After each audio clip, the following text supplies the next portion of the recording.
Hello everyone, welcome to this ICU Video Virtual Roundtable. My name is Connor Toffan. Today I'm joined by a local director, a local producer.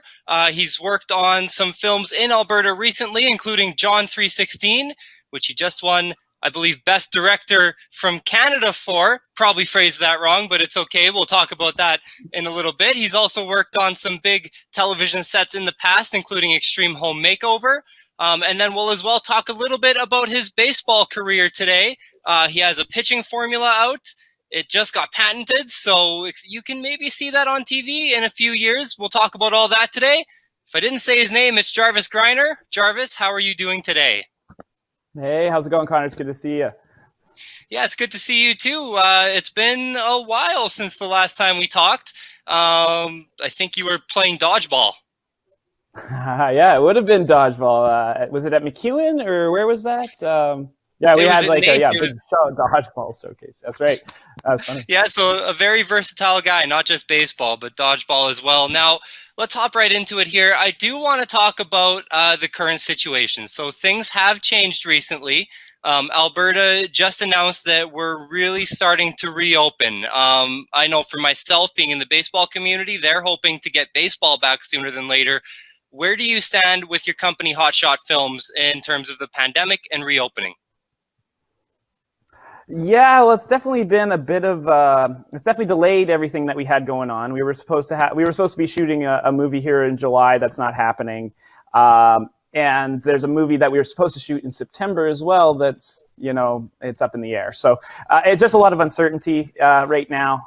But that's not just me; it's everybody in the world. So we'll wait and be patient, and we'll eventually do these movies, but in due time. For sure. So how much has this impacted your film company? How much has this impacted you and some projects that you were filming? Well, it's certainly.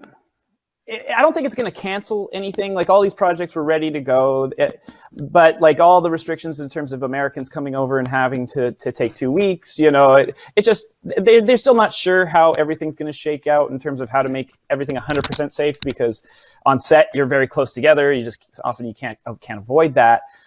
So it's just a matter of figuring out a situation where everyone feels safe, but we can still make the movie effectively. And I don't think anyone is. I think there's a clearer vision of what that's going to look like coming out. I know BC just put out some WorkSafe instructions for their film startup, and that will affect Alberta, I'm sure, pretty considerably. Maybe provide a bit of a model for us.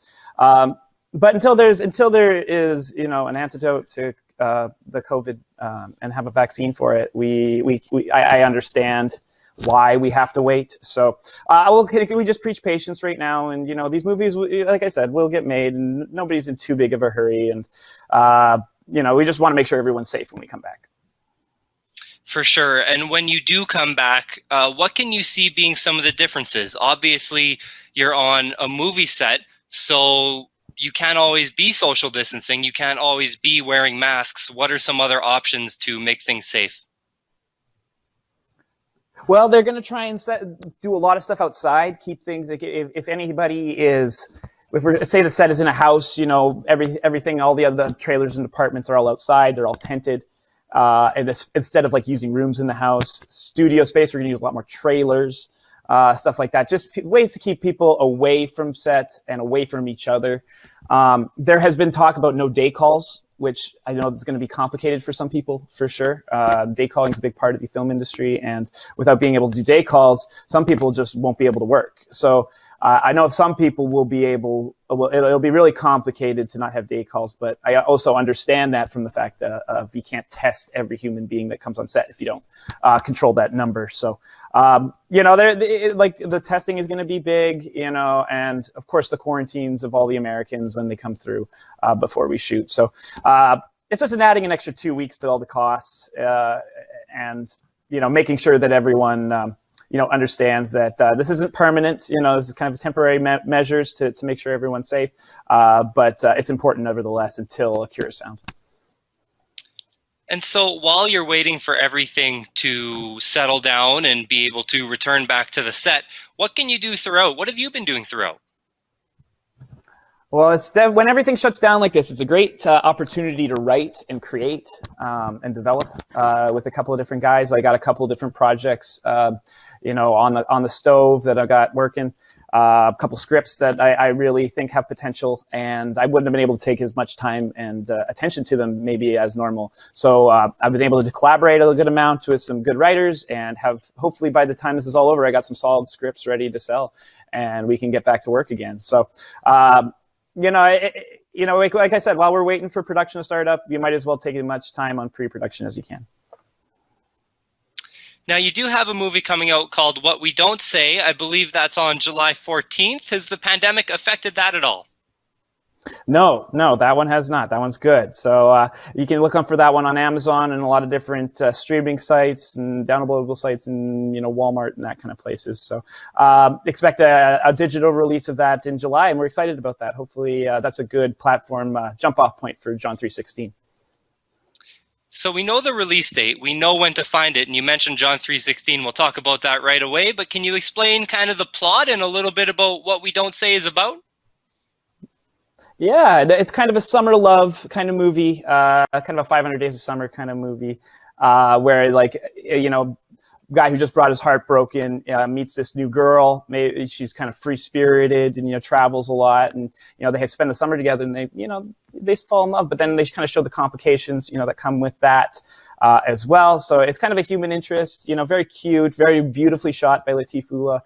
Directed by Matt Ralston, very well performed by Cougar Valkyrian, and it's a very fun movie to watch. We made it for less than you'd think, and I think it's going to do really well out there.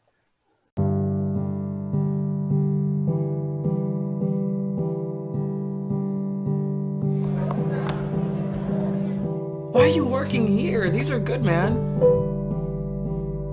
Excited to meet her? Hi. Oh, I'm Ben. What kind of happy hour people should we be? Happy hour people? Thank you. Cheers.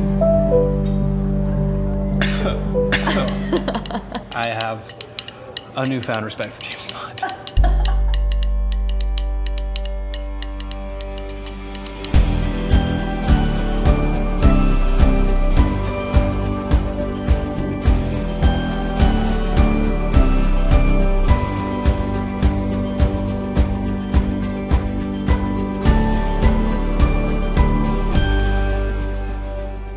Ben. Hey.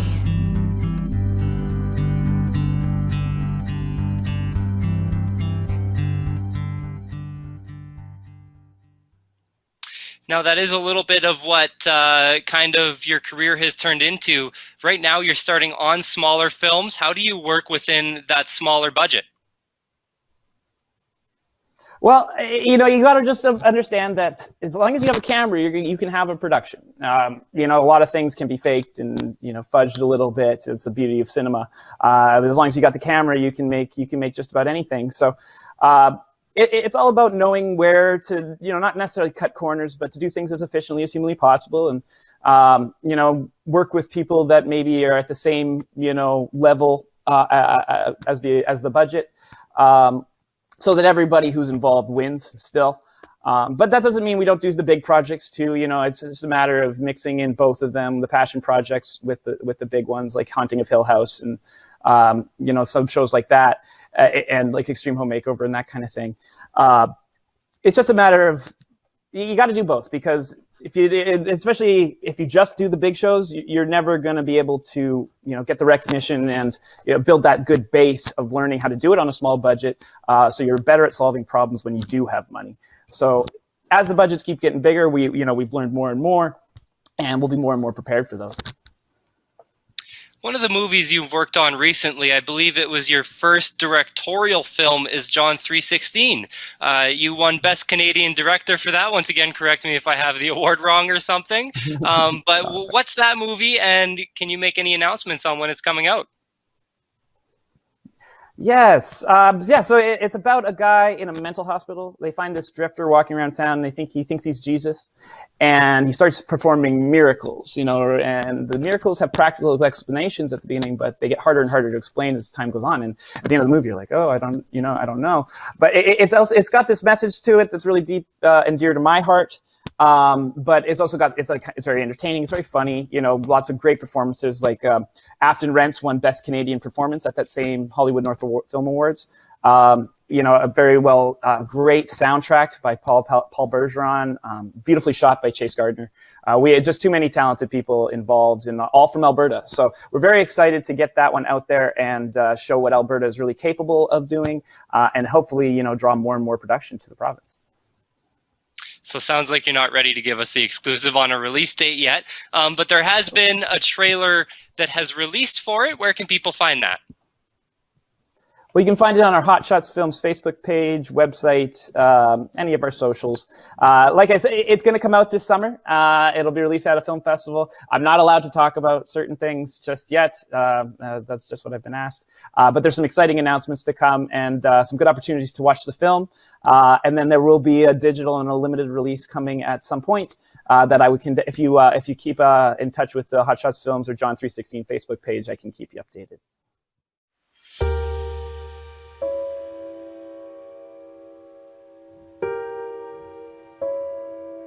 Is he a wizard? No. He's one of those idiots who thinks he's Jesus. John Doe, huh? I think he's just crazy. You need to say their first name, and remember, some of the patients don't respond to their names. John, 316? What if he really is Jesus? He's not Jesus. You can't come in here claiming to be sent by God and expect us to believe you. If you're really Jesus, he'll prove it. There are a million logical explanations for this. John is sick.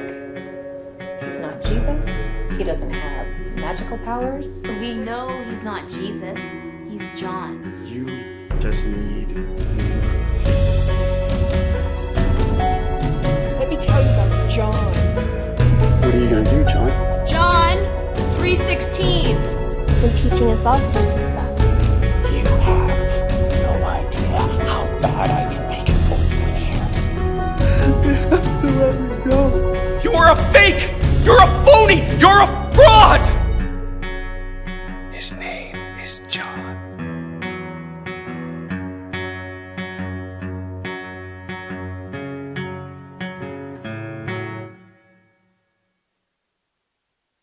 Keep you updated. So this was your first directorial film. What were some of the challenges that it brought with this really being your first movie, being really in charge? Well, sometimes when you produced a lot of films, you're used to doing some of that dirty work that the producers normally have to do. Directing, sometimes you can't. You got to focus on talking to actors and setting up shots and being really involved in the creative. It's almost a bit of a distraction to be producing at the same time. So to do both of them, to handle that at the feature level was a lot. I was fortunate to have Gilbert Allen with me, though, to help me out, and Sean Donnelly as well. So I had good partners, fortunately. But yeah, definitely trying to do both was a challenge, as well as acting in the movie, as you'll see as well in a small part. I remember the first time I knew I was crazy. I was 10 years old. I'd hear voices. People telling me to do things.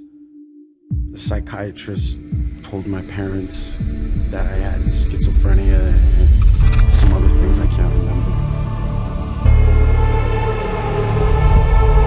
It's the best thing that ever happened to me.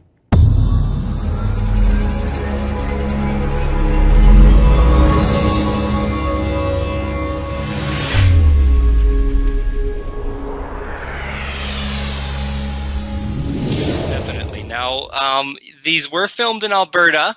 What's different about filming in Alberta versus some of the work you've done in the States? Well, the one thing I find about Alberta is I do enjoy working with people from here. it's just a little different atmosphere. I think there's a blue-collar attitude that Edmontonians and Calgarians bring to set that maybe didn't exist in LA when I was going to set, and even in Vancouver to a certain extent. You know, it's just everyone comes, you know, with a what can I do to help the project? It's less about themselves and more about the project, and it's a great atmosphere to make movies in, and that's why I want to keep coming back here and keep making movies here, because it's just it feels a little bit more like a family than maybe like an LA crew or a Vancouver crew may. I can definitely vouch for that. I have been on one of your sets in the past. Breaking Spirits, filmed in Edmonton, taking place in Milwaukee, I believe, if I remember correctly. That's right. And it really does. Like, I was coming in as an extra in high school, and I feel like there's a lot of people on a lot of sets, and this is just me talking. This isn't from any experience, but I feel like being a newbie as an extra on a movie set, sometimes you could almost feel a little bit lost and a little bit unwanted there, but I always felt very welcome being on the set of Breaking Spirits, and there really does seem to be a great sense of community going on in Edmonton. I mean, all the actors would come up and they'd talk to you and they'd be nice to you. There was even free food. So yeah, no, there's a lot of, especially in some of these other bigger sets, you know, there's a lot of separation between the departments, and I don't think we definitely don't encourage that. We encourage people to mingle and get to know each other, and you know, people who've worked together on Breaking Spirits went on to do other stuff together, you know, separate from us. So, and they met on that set. So it's good for the Edmonton film community if we don't get all elitist about it, and you know, make it open to everybody and let extras and actors mingle, because, you know, obviously in certain times, you know, they need to focus at certain times, but at other times, you know, like a lot of extras want to become actors, and I think helping them get better as actors will help the full film scene get better. So allowing that interaction between crew and letting them ask questions and finding out what it's all about, you know, because sometimes it is scary, you know, come in and you don't know, and especially from a town where maybe we don't do a ton of production. You know, it can be scary, but it shouldn't be. And we work very hard to make sure that it's an inviting atmosphere. You also do have a short film coming out in Italy soon. Can you tell us a little bit about Hacked? That's right. Yes, I produced a short film in Vancouver called Hacked. It's a horror, kind of fantasy sci-fi horror movie directed by Eric Delgado. It's won a couple of awards already. It's done really well at the International Film Awards. Couple cinematography awards, and now it gets to make its Italian premiere at VIFF, so that's exciting. I know we got our French premiere coming just before that, so I don't. If they ever open up the borders, maybe there's a cool European trip coming, but we'll see. Now, you have worked on some television sets in the past, including Fear Factor, Extreme Home Makeover, Wipeout. You had a little bit of involvement with 90 Day Fiancé as well, which seems to have taken over the world right now. So what were some of the lessons that you learned from those sets that you now bring over into Edmonton? Well, one thing you can definitely learn is how the people at the highest level solve problems. And, you know, some stuff you never think about, you know, like some things are just like an equipment that you would have had access to before, you know, it's just something at that level and you're like, oh, that's how that works. And you keep that in the memory bank. So either you can use that same equipment or mimic it in a different way. It's all about gaining all that knowledge from guys who have done it for 30 years and guys who, you know, do it for the craft and how they've paved their journey. You know, you can pick their brains because they want to talk to you. You know, they want to pass on their information to the next generation. And, you know, I am definitely a benefactor of something like that. But yeah, I just firsthand experience, you know, knowing how the big leagues do it can help us do it better here in the indie films. And then as we get bigger and bigger films, we won't be strangers to that high level of film. Talking about high level and doing things on a large level, you did work on Fear Factor, so I have to ask if you know Joe Rogan. Yes, I've met Joe. He's a very good guy. He's the same kind. He's very open with himself to the public, and he's the same kind of guy in private. So, very cool, interesting man to have met. And were there any lessons that you took from working with a guy like that? And is it kind of cool to look back and realize who you've worked with in the past? Yeah, I try not to get too caught up in it. Like I'm trying to blaze my own trail. Like these guys have done obviously great works, and I very much admire them. And it was great to work with them. But they're just human beings. That's what some people just don't realize is they're all human beings just like us who have insecurities and strengths and weaknesses just like everybody else. So as soon as you start seeing them as less of a celebrity and more of a human being, it becomes I think it's more a comfortable environment for them as well. I believe you had all these experiences right during your internship, right? Coming out of film school? That's right. Yeah, when I graduated at Biola, I was doing an internship at ABC Television and Extreme Home Makeover, which started in the department but led to story producing work. But of course, that show, I was in it in its 9th season, and that's when it got canceled. So maybe a bit of bad timing, but great experience nevertheless. And I've taken some of that experience into some of these other shows that I've gotten to produce and now direct. Was it a little bit intimidating going into sets like that that are going to be broadcasted across the world on a major television station? Was it a little bit intimidating working on that while being so young? I wanted opportunities young. Like I've always been, one thing I know we're going to talk probably about a little bit later was baseball. And, having those pressure moments, really I think helped train me to want the spotlight and to want to do things for real and do it big and do them right away, and kind of jump into the deep end to a certain extent. So I got some great opportunities early, and I didn't hesitate, and I was fortunate I didn't do that. But yeah, definitely when you got a goal in mind, it's better to go straight towards it, right? Definitely, it always is. Definitely always better to work in a straight line than going from, the big curves. But I mean, sometimes that's what's going to happen. I do want to talk about your pitching metrics since you brought up baseball. Talking about long winding roads, I saw a post on your Instagram the other day. It's been 6 years.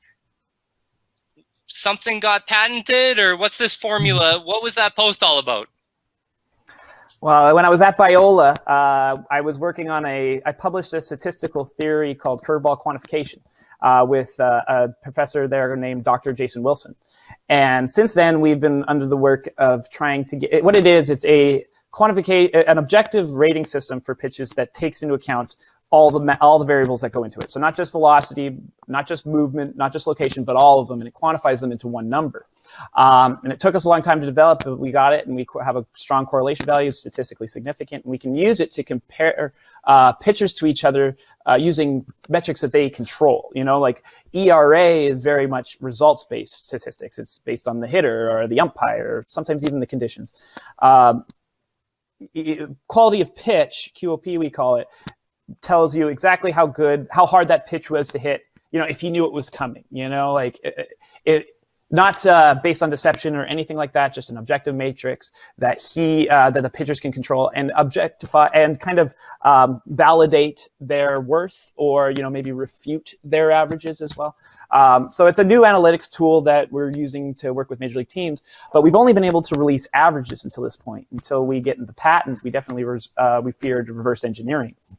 And now that we have hold the patent, it can pave the way for us to release individual statistics, which in turn can pave the way to maybe broadcast, having it on TV broadcasts and having scouting breakdowns for the minor leagues, because all these ballparks are now getting equipped with this technology to calculate quality of pitch, the pitch effects and the TrackMan systems, and all these great pitch tracking softwares that are becoming more and more affordable and coming more and more available. We're hoping that this becomes a metric that people use to draft differently and maybe even hand out certain awards like the Cy Young. What makes a good pitch from a bad pitch? I believe it's on a scale of -10, which is like it's mashed. It probably got hit at least 550 feet. And then a +10 would be like the batter swinging and falling over and striking out. What makes a good pitch from a bad pitch based on this formula? Well, I'll start with it's non-restrictive. Yes, those are the boundaries, but you can go above those if you truly have an exceptional pitch, which I think there's been like 8 above 10 in like the history of TrackMan. But like we can calculate the best pitch of all time, which is kind of fun. Well, essentially, like you want to, you talk about the 3 components. Your velocity. You want high velocity. which is obvious. That's what people have been, but that's been the only evaluation tool for pitchers for a long time, just velocity. But if you throw a 95-mile-an-hour fastball right down the middle, major league hitters are going to hit you out of the ballpark. And so location is very important. So we have a negative factor, that is your location, which that was really the secret sauce of the formula, is determining, how to quantify location. And how we've done it is it's essentially a negative variable going away from the corners of the strike zone. So you throw objectively throwing to the corner of the strike zone is the best way to do it, and it'll hurt your score or rating less than maybe throwing it down the middle, as well as your break. How we quantify different factors of the break, the horizontal break, the vertical break, how late it breaks, as well as the rise of the pitch. And that one took a little bit of time to calibrate, but we've been able to quantify exactly how important each type of movement is to the pitch, and then give that variable a coefficient into the formula to produce QoP. So if you have any interest in QoP, we have a website, QoPbaseball.com, where we have a calculator. You can calculate anybody's QoP for any amount of time out of any schedule, and soon we'll be able to break it down by pitch for people as well. So why did you make QoP? What's the end goal for it? Well, we did find that pitching evaluation was very subjective. It's very like, oh, that pitch was very dirty, but what does that mean? What does nasty mean? There's no quantifiable way to compare curveballs to each other or changeups or anything like that. Just fastballs, and even fastballs, it's rather primitive. So we thought we could get a little bit more objective with it, become a system that can make objective determinations about people's worth. And maybe their ERA, maybe a guy's got an ERA that's really good, but his QoP is not so good, and you can kind of determine that maybe that guy, once he starts facing tougher competition, he's going to come back to the mean a little bit. On the flip side, you can find some diamonds in the rough. We've done some studies where anybody who had a 5 or over ERA but a 5 or over QoP, 95% of them went down in ERA the next year, which is huge. That we're talking, you can pick up a guy off the scrap heap for $1 million, and maybe you're saving $20 million, but you're going to have a serviceable starter. So finding those diamonds in the rough, and also maybe determining guys when maybe they're about to peter out a little bit. And we can also maybe determine a little bit we've done some studies on relations to injury, your quality of pitch ratio to injury, because pitchers are very hard-headed. Nobody likes to tell you when they're hurt or when maybe their stuff isn't quite as good. But now we have a tool to determine objectively that your stuff isn't quite as good. What's wrong? Coaches can proactively talk to their players and be like, hey, is something wrong? Your QoP's done, and have those. And then maybe he does talk, and maybe it's preventative of some injury.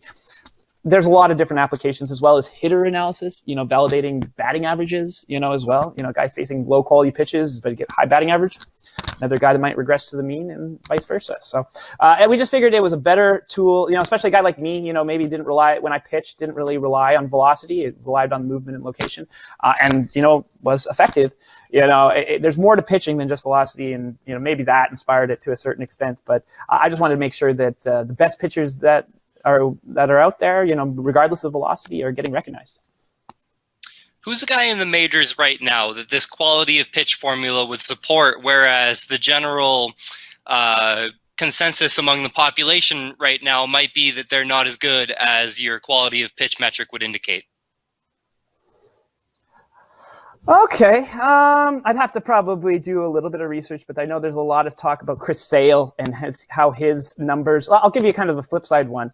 Guys like Max Scherzer, Chris Sale, guys who rely a lot on deception and arm angles and stuff like that can register low. And QoP can kind of find those guys that maybe like a Bartolo Colon. There we go. Bartolo Colon's a very good example where he stopped throwing 90 miles an hour a long time ago, and he's still in the big leagues. If you look at his QoP numbers have not dipped very, very minusculely in over the course of the last 6 years. And it's proved that he can still play in the big leagues by, the outs that he's getting. So that's a guy that you could kind of see as like, this guy knows how to pitch, and he's proven that he can do it. And it kind of validates our metric as well alongside it. So kind of putting 2 and 2 together here, with you getting the patent now to use this formula for every individual pitch, you could now see and release, when Bartolo Colon hit the home run, you could now see how good the pitch was that James Shields threw him when he took it 400 feet. Yeah, we can. We can absolutely figure out what James Shields threw him and how good that pitch was. And now we can release that information as well. Like that's the thing that's exciting about that is I think that's what people want to see is not necessarily averages over a season because that's not necessarily it's really telling about how the season has gone with peaks and valleys. Like I want to see individual games and at bats and like how this on the home runs, how good was the home run? Was it his fault? Like you see a lot of broadcasters like, oh, that was a bad pitch, when it was, like maybe there is an objective metric that says that pitcher did everything he could to get, he just ran into a good hitter, sometimes. And I think that bringing that kind of stuff to light is going to be kind of fun, now that we're able to do that. I feel like this works so much better now than it would have even 10 years ago because of the StatCast and all the new laser tracking that they use. Do you agree with that? And what's your opinion on if this would have came out even 15, 20 years ago? Would it have gained steam like it might now? 100%. All the advances in technology have made this possible, and we kind of recognized that when the technology was first introduced, we recognized it as this is powerful. This is something that we can absolutely use, and we needed to learn how to use that code before we could even really dive into working on the formula. So this wouldn't have been possible without having those statistics from different that has been collected by Major League Baseball, the advances, there's more and more. There's a couple new systems coming out as well that are going to make it even more precise, that still work alongside our numbers. So we have the technology 15 years ago, maybe 20 years ago, I guess it would be 20 years ago, wouldn't have been capable of producing this data. No way. You were my baseball coach at one point. Is the quality of pitch metric and kind of your belief on that why I made your team? Well, definitely. Like I valued kids who threw low in the zone, weren't phased by pressure. That was the other key. Just because they got we need guys to throw strikes, especially at the high school level. If you don't throw strikes, you can't play. If even if you got top end velocity, I certainly value. I probably do see pitching in a little bit different way than maybe your traditional coach. So maybe a guy like yourself who maybe was let's throw to the corners kind of guy, but still effective. I valued maybe a little bit more than somebody else, so it's possible. Now you do still play yourself. I believe you play senior men's AAA now after you came up from Biola. I should mention as well, you are a local baseball product. You did graduate from FX, just west side down by West Edmonton Mall. If anyone didn't know, it's a pretty popular school, so I couldn't even imagine that. But how's your baseball career? Where is it now? Well, yeah, I played out of Biola. I played 3 years with the Edmonton Prospects, and then I switched over to playing senior AAA baseball with the Edmonton Cubs, and we won a provincial championship last year, which was awesome, playing with a great group of guys. We were supposed to go to nationals this year, but thanks to COVID, that's not going to happen. So I think next year in Red Deer is when we're going to get to go. So we got to keep playing, right? Even if we're not allowed to have a season this year, where the Cubs are still getting together and playing, and we're playing scrimmages and taking batting practice and playing against each other, and we'll challenge different teams as the summer goes on, and we'll find ways to keep playing and getting better. Even if maybe we're not able to be quite as competitive as last year. So you are saying though that you can't just sit down and eat tacos and watch movies this whole quarantine. You actually have to stay in shape for next year still. That's right. I gotta try and keep it. It's tough, being isolated, but it's all finishing up right now. I know by Friday they're gonna start allowing team practices, and so we can start doing official stuff like that. And workout facilities. It'll be nice to have a little bit of workout equipment I can use again as well. So it's true. Yeah, we haven't been able to be totally stagnant during quarantine, but I've been thankful for that. I'm glad that I have something to keep me going. All right. Thank you so much, Jarvis. That's about everything I wanted to ask. Is there anything else you want to add on just to the end? Any messages you want to give out? No, just check out What We Don't Say when it comes out on July 14th. Again, we have a Facebook page for that one as well, available on Amazon and a couple other different places that I'll release there. And then if you keep in tune for John 3:16, that'll be coming soon. I'm very excited to show people that movie. We were nominated for Best Canadian Feature. We're very excited to show off what Alberta's got. So stay tuned for the release dates for that. All right, Jarvis, thank you so much for joining us today. If you need any Hollywood level acting, just let me know, as you can see by that line that I just perfected. You'll be first in mind, man. I'll definitely remember you. Sounds good. All right. Thank you so much again, Jarvis. And thank you so much for joining us today, everyone. This has been an ICU Video virtual roundtable. You can keep an eye out for some more of these coming from myself, as well as some other ICU Video employees coming out in the future. Just keep your eyes peeled on the ICU Video YouTube page, as well as our social media at ICU Video. Sometimes I believe there's an LTD at the end. I should have probably looked that up before I did this. But if you just search up ICU Video, you'll be able to find it. So thank you again for watching. Make sure you stay safe, stay healthy, even as we start to reopen, and we'll see you next time.